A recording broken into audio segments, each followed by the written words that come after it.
everybody. Welcome to another good episode of what we talking about on Afrovibes TV radio with your boy Real Spill Will. And your girl Jersey. What's going on, Jersey? What's poppin', man? It's been a long week, but we back at it. Long week. Like I felt like every day was 2 days. Every day was 2 days. That's how I felt. This was a very long week, and I still feel like it's not over. Like It's the not weekend is here. because we got stuff to do. It's never All over. day, every day. You know. Thank you for the advice on the lighting. I still got to get a better lighting in the car when I'm doing my motivational speaks in the week. I'm trying. What I want to let you know is when I do that, I'm waking myself up too. So I'm not like I'm doing that for me and everybody. And so yeah, just to get through the week. You know what I'm saying? Like that's just to motivate everybody to wake up and just march through the week and get everything done, despite being tired and all that stuff. Yeah, I mean it's hard to go live in the morning, so I definitely give it to you. Right, word. But you definitely needed some lighting because it was. Sorry, but it was giving dark. It was like gloomy, like you. I hear your voice, but it seemed like you cloaked up. You a ghost. Yeah, I don't want to be a ghost. I want to be alive, and you can see me and feel my energy and everything like that. So, yeah, I appreciate the advice. Of course. She always be holding me down, y'all. Y'all don't even know. She always give me always got the advice. So we got to give somebody some advice, don't we? I don't know if y'all heard, but Marvin Sapp this past week, bruh. I don't know. I didn't even know that this man was a preacher. I thought he just did music. He was just chilling, but apparently he preaching, right? Yeah, he preaching. Or he got his own. He has his own church. Like I discovered that he preached like the day I seen him telling everybody to lock the church doors. Like you said, I didn't even know either. I thought he was just doing his music thing. So what exactly happened? He locked the church. Like what exactly happened? This is what happened. He was having a service. And then in the service, he was talking about, contributing, to the church and trying to break down, they try to always set you up with the breaking down what tithing is and everything. When he didn't even use the word tithing, he basically was saying, contribute to the church. And he was then he started breaking down and defining the value of money to people to where he goes, $20, with $20, I can get a whole bunch of stuff. I can get this, and that. And he started trying to minimize the dollar to make people feel more comfortable about giving money up. So basically he was trying to make people feel guilty. Yeah, he did. Yes, he absolutely did try to make people feel guilty. Like that was his, you can clearly see that was his first approach to the whole process of getting the money. You could see that. Like, and I didn't like it. I was like, man, it's kind of weak that you're because if $20 to you might be one thing, but to me it might be something totally different. Yeah. You know what I'm saying? So you can't sit there and try to tell somebody the value of $1 because everybody living in a different space. You know what I'm saying? So I ain't like that. And just the whole thing about even trying to tell me what I'm gonna give you. You know what I'm saying? When I spent gas money to come up in here, I gave you my energy when I came in here. I gave you my attention when I came here. I don't have to give you no money. If I don't have it, I don't have it. You know what I'm saying? The people that's in here that do have the money, their contribution should go to help people in the church like me that don't have it yet. So you could put me in a position to have it. Yeah. It's very hard. It's very touchy subject. Like when it comes to like the finances in church, like you don't hear many people trying to talk about it. Right. But we need to talk about it because it is stressful. Like you sitting up in church trying to get the word, and then here comes, offering time, and then you're like, dang, I can only give this.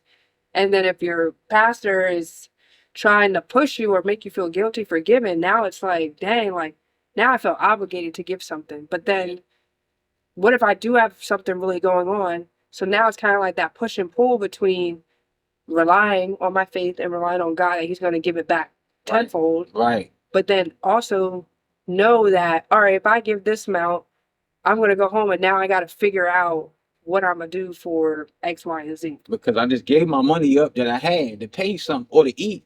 But I'm going to go ahead in good faith and get this money up. And then I'm going to just starve and wait for God to give it back to me tenfold. Yeah. I think God would be like, I gave you common sense. That's the first thing I gave you. Yeah. Come on. Like, I don't believe that God want me to starve the week. He need me to eat this week.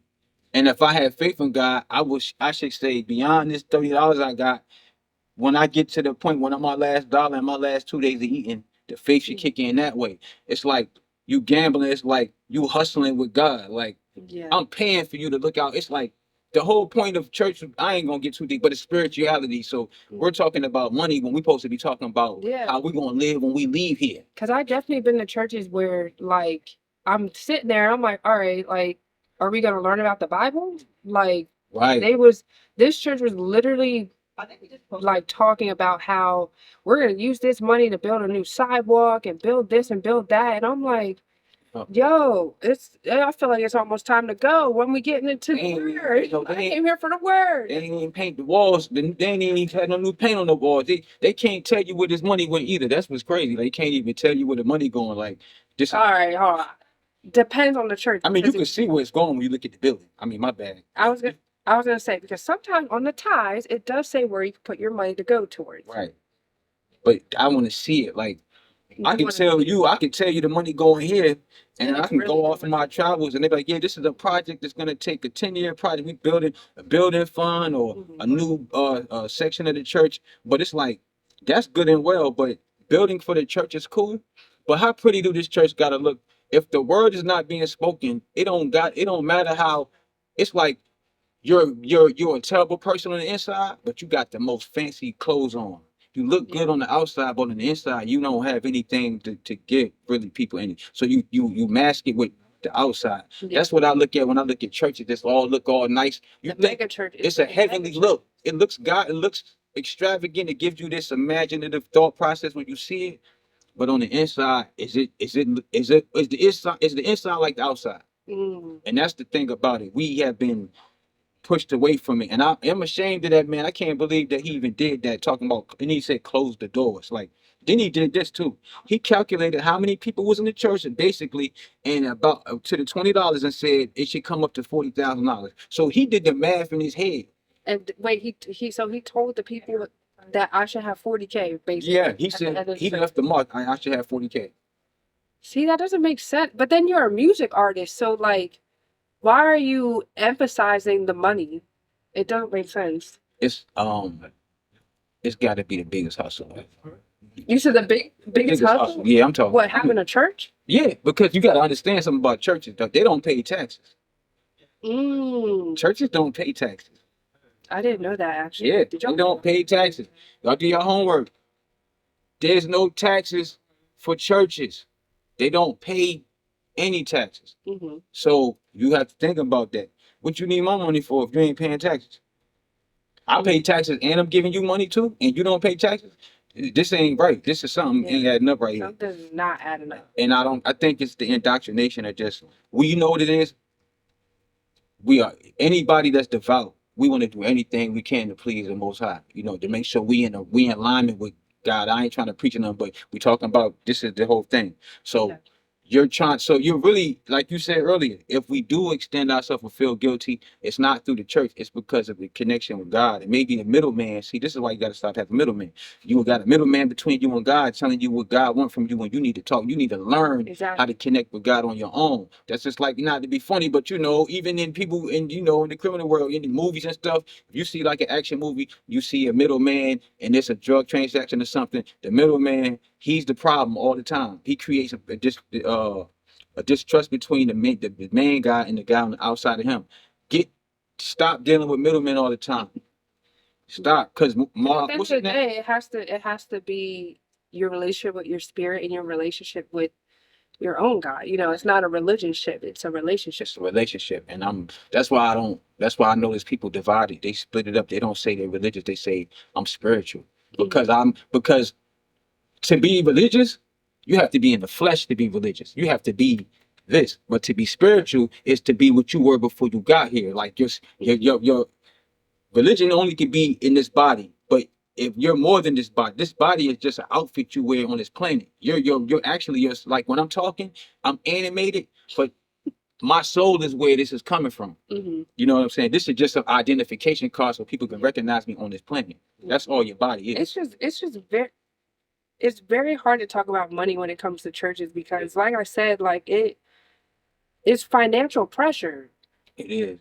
And it's pressure that no one wants to feel and no one wants to kind of like dive into because there's so much wrapped into it. Is bullying the wrong word to say? Or you think it's bullying? I don't want to. I don't want to say it like that might seem like a strong word, but I feel like if you using my faith against me, like, oh, you trying to make shame me in church. And now I'm not thinking about you now. Now I'm thinking about my relationship with God. This is what the guilt is coming from. The guilt is not coming from the person telling you this. It's you're thinking about, is God gonna be displeased with me? Am I this is and that's that you pray off somebody's faith and you pray off somebody's love of God. And that's crazy. But then you gotta think about it. A lot of people, they think just doing good deeds is gonna get them into heaven, when that's not particularly true, because then if I gotta worry about doing a good deed 24/7, and yes, I said 24/7. Right. Now you're going to be walking on eggshells. You shouldn't have to walk on eggshells when you're in your path and walking with God. He should be walking beside you. So when these preachers be making us feel bad or bullying us, it creates that stress, because now I'm stressed that I can't give. What are people going to think? And then I'm stressed if I do give. Now I go home, gotta go home, and I'm going to be stressed. And then you question your own, somebody in that situation be questioning their own, like, do I really love God? Am I doing the right thing? Yeah. They start reevaluating everything when they were really doing okay, but they got their mind, they got tampered with, and then now they got spun. It's still hard, because they be talking about, oh, give your 10%.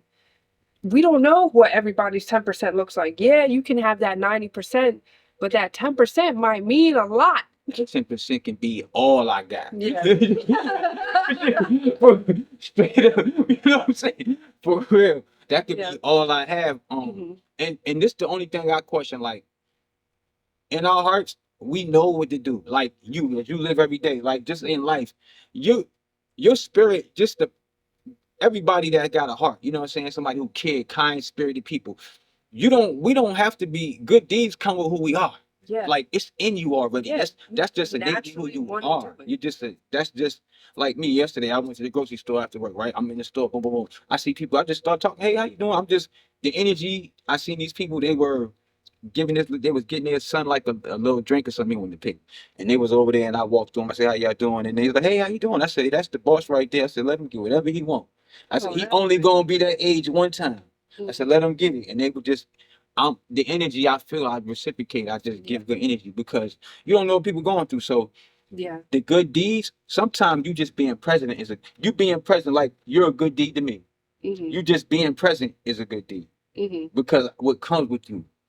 What comes with your intentions. Like, doing deeds don't matter if the intention ain't good. Oh yeah, because there's a lot of people that they do good deeds, but the intention behind it is evil. Yep. So then, does that make it a good deed? No. Right.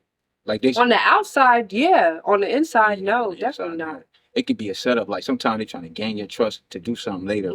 That's why I always say that. I say it's cool for people to do stuff to you, but I mean, why are they doing it? Like, why are they doing it? Because the energy that comes behind somebody doing something for you and the intentions ain't right. Yeah. You don't really want that. Like, I don't want nobody who mad cooking for me. You know what I'm saying? I don't think I want anybody who's pissed off at me. Mad salt in the food. It's gonna be mad salty. Mad red pepper, mad slap your mama. They just throwing it in there. They mad. Heartburn. Yeah, boy.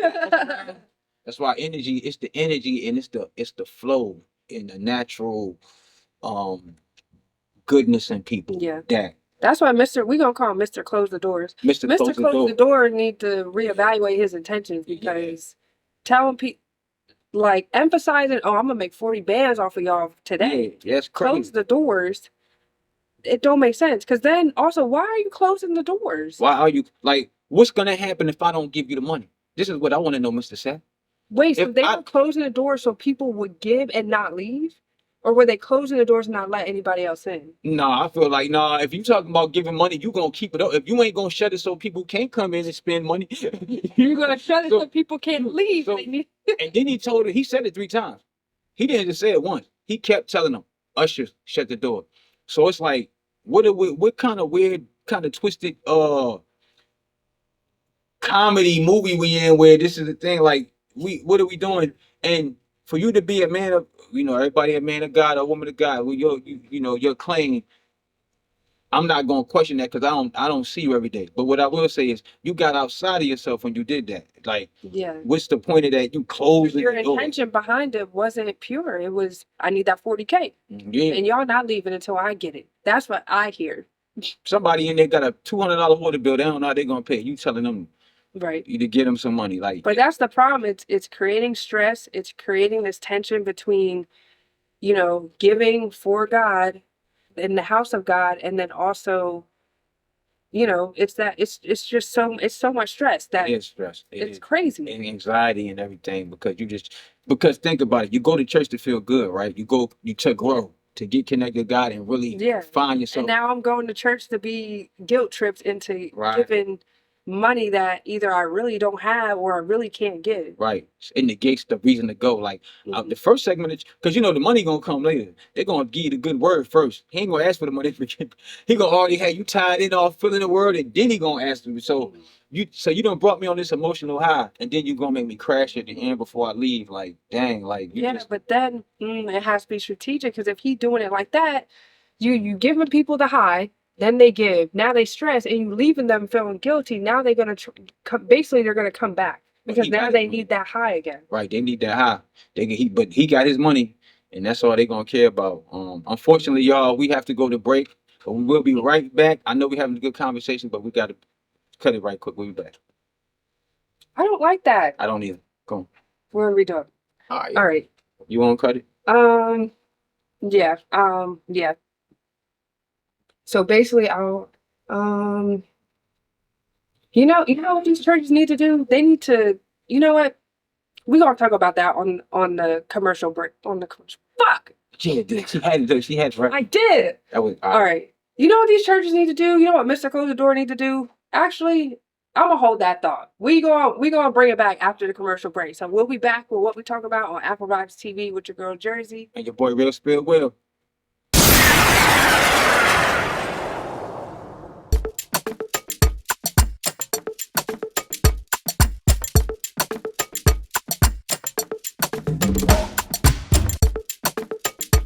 All right, y'all, we back to another episode of what we talking about on Afrovibes TV. We were just talking about Mr. Close the Door. Mr. Close the Doors. So basically, this man and probably a whole nother bunch of other people are creating stress. Yes.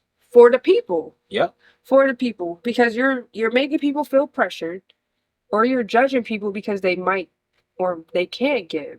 Right? Right. Because that's like, you know, you want people to come for the word. What if there's people that are elderly or homeless and they come for the word? Right. And then they really have nothing to give. But you know what, though? Or why does it have to be money? Why can't it be like some type of in-kind donation? You know what I'm saying? I could give my time to do this or to do that. Why does the tie have to be money? I think that's what it was back. Like, if you ask me, that what you just said is the absolute. That's to me. That's the definition of tithing to me. Get 10% of you, whatever it is. 10% somebody of yourself. Who said it was money. Like you gotta think. It was not always commerce. It wasn't always. I mean, it wasn't always money. It was always goods or some type of service. It was trade and barter, right? So trade and butter. That's what it said. But no, for real, no. Word. So it's like, I would have to lend something like, oh, can you come over here and man this land, or can you come over here and help me with my crops if I get my cows to give you some milk? You know what I'm saying? Or if there was any kind of services back then at churches, like the people would have somebody that could cook for everybody. Everybody do your part. Tithing is doing your part for the community. Yeah, you know whatever that might look like. Yeah, whoever, the whole money thing came from somebody who just was trying to take advantage of your spirit, you know, of your, like I said, your connection to God. Exactly, because it couldn't have been like that, because there wasn't always money. No, it wasn't always money. It wasn't always money. And so that's why I say whoever started that, then it made it a whole kind of cultural aspect in the faith communities that, all right, tithes means money. Money means building. Money means nicer pews, nicer Bibles, all that. And we ain't talking about it's one thing we didn't talk about, but that will cap this off, right? And this is the actual minister, the body of the church that's wearing Versace, looking good, dressing nice, I'm sorry, looking fly. I can't stand those ones that it's not about the image. No, but It's this is not my about the point. image. It's not like, and I'm not. What I'm gonna say this too. It's not like you should be able to wear Versace and all that, even if you're a preacher.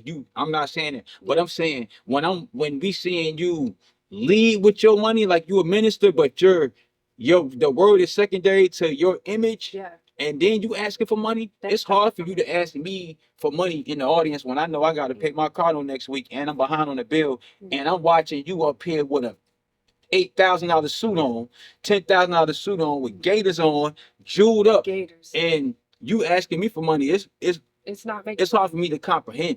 But that's why we gotta. What these churches need to do for real is create these healthier spaces to talk about these things. Yes. Because it's like once you talk about ties and money, boom, you excluded from the community, or boom, you're judged, or boom, you're somewhere else but inside. Correct. So what we need to do is really create these healthier kind of situations where we can talk about these things. Or Mr. Close the door, like Mr. Close the door. What are you giving back if people are pouring into your church? Right. Are you giving back music lessons? Are you teaching people who might want to go to St. Patrick's you lessons, mentorship? Like what are you actually giving back to your community? When you want people to give that 40K, right. Like, going to a program, like you said, go to a program for somebody in the community. Some kids might need help going to school, help them, put them on, the regular, not the regular, but the essential things that we know that the community need.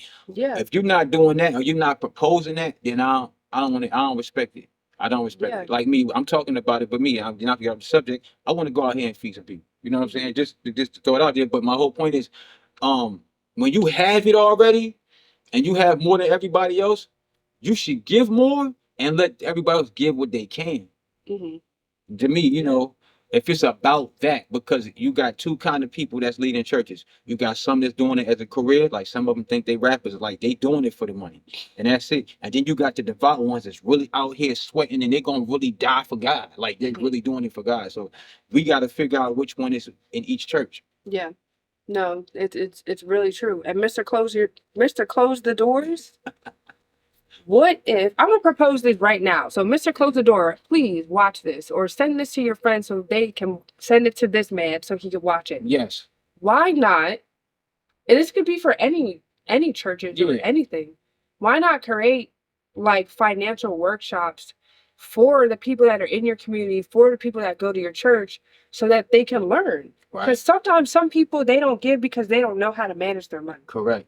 So why not create those workshops or those mentorships where we can teach people how to save, how to correctly give, in a sense. And in the age we in now, I think it would be important to have programs and stuff like to teach kids about stocks and how to, invest your money. Because the age we in now, we are really in the age of investment now, to the point where it's really there. So if you really want to help your community, help people help themselves. Put these you got smart kids in your environment, as far as your churches and your community. Pull these kids now and get them while they're young and help them out and get them right so they can understand. Like if you want them to understand what tithing really mean, you gotta give your 10% or your 50% to them and push them in a direction to where they won't have to have the conversation that you're having in the church.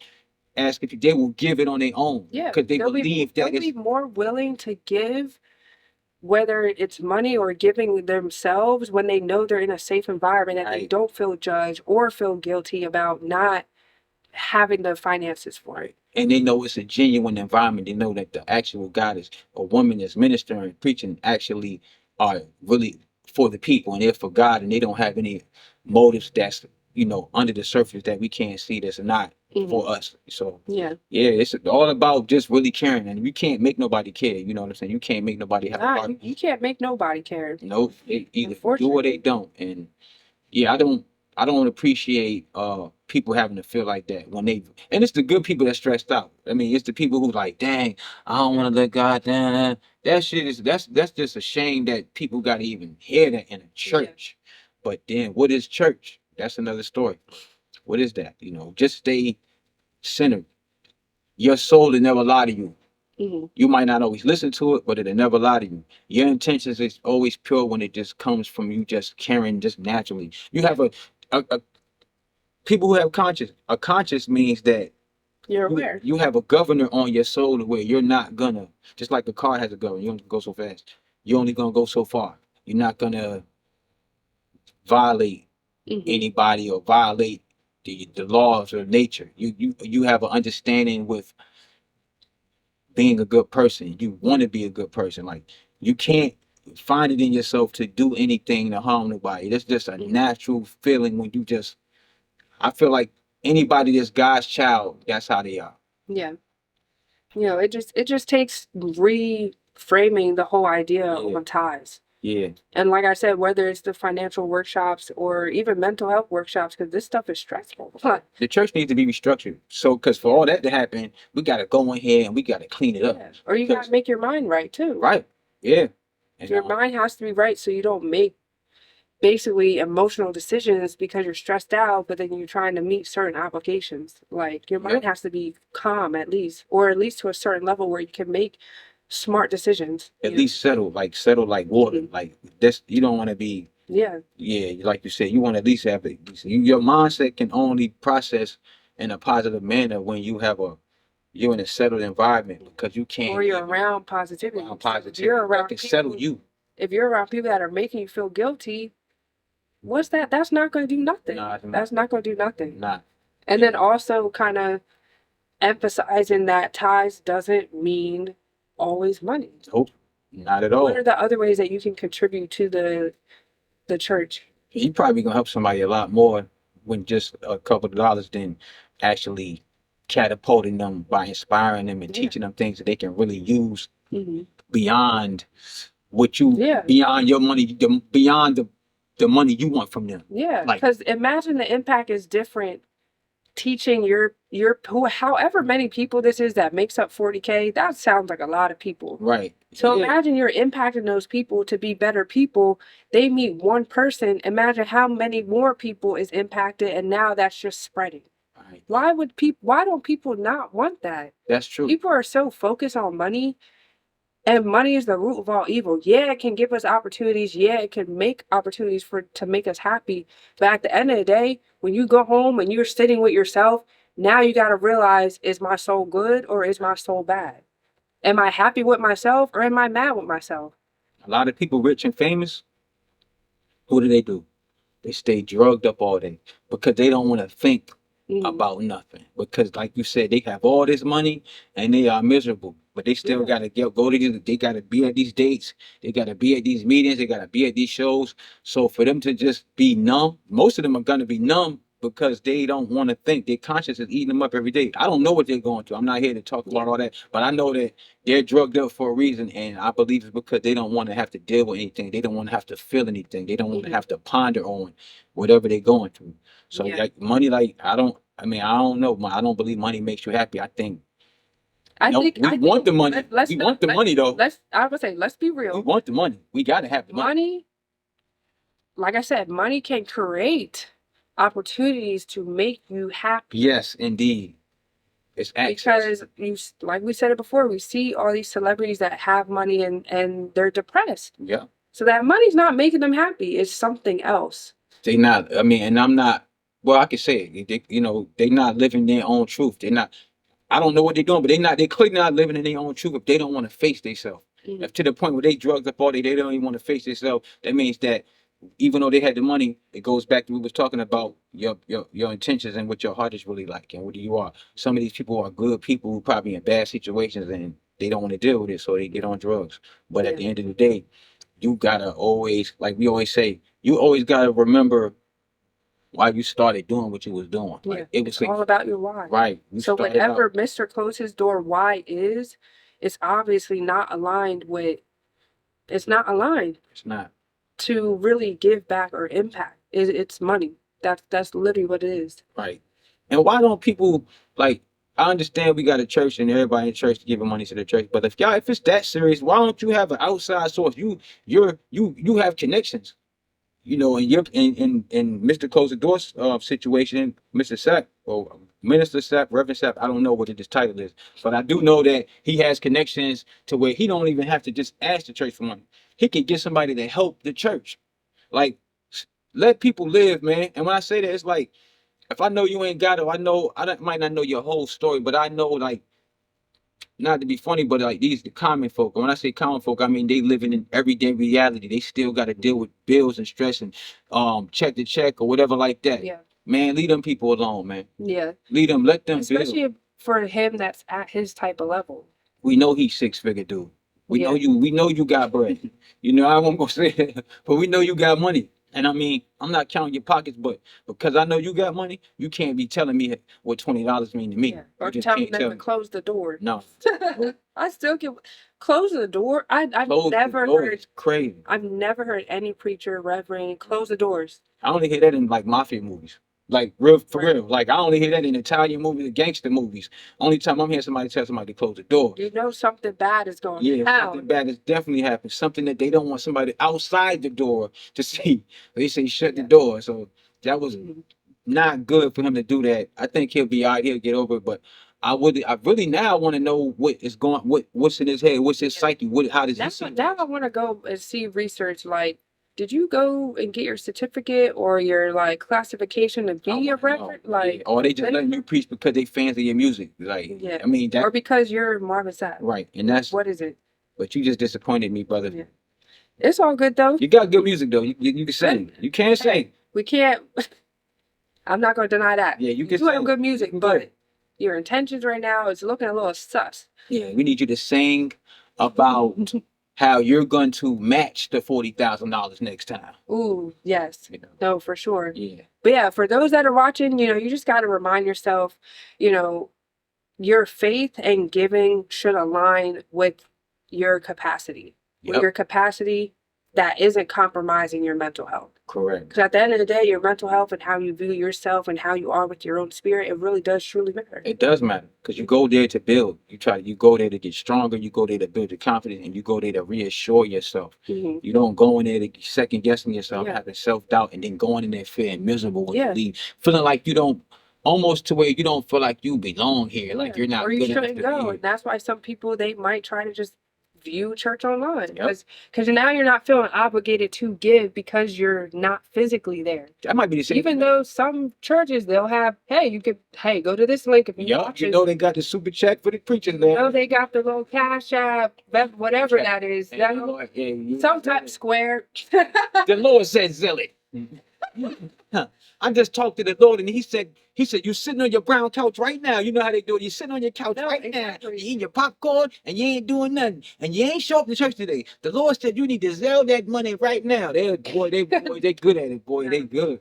Nah, for real. But yeah, just you gotta look at people that are watching, like look at what your community is doing. Because maybe really. Because of it's such a sensitive topic, we need to make it more general to talk about. So bring it up in your communities. Like, hey, why don't we do financial workshops so we can teach people how to save that 10% so it's not mentally crumbling you at the end of the day or stressing you out, Yeah, like I'm joking, but I'm serious about that, about the workshops and everything. Like we are really serious about that because. So this is a call to action. Call to action. To Mr. Close the Door, Marvin Sapp. Come on, Marvin.